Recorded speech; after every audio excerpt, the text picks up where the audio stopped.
Ça, c'est de la patate douce.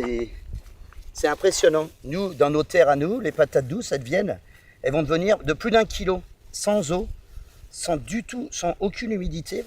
Et ça va faire des patates douces qui seront énormes, quoi. Mais au moins avec du goût. Elles ne seront pas été gorgées d'eau. Nous, il y a longtemps qu'on a la solution.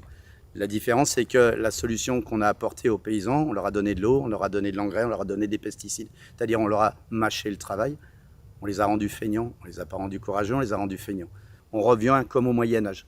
C'est-à-dire, on revient au départ de la nature. On la laisse se débrouiller par elle-même et on y arrive. Hein. On y arrive, la preuve, on y arrivera sûrement mieux que ceux qui vont irriguer, traiter et mettre de l'engrais. Saveur unique. En 28 ans, on a dû réussir à peine une dizaine de saisons de tomates. Donc, pour une fois qu'on en a, pour le moment, pour cette année, on en a. On ne sait pas combien de temps ça va durer. C'est un garçon, il est très bavard. Des fois, il se plaint qu'il pleut pas, il se plaint qu'il pleut trop. Il y a toujours des problèmes de saison. Il a beaucoup de problèmes avec ses tomates. Et il y a des années, il n'a pas de tomates, alors il est malheureux comme tout.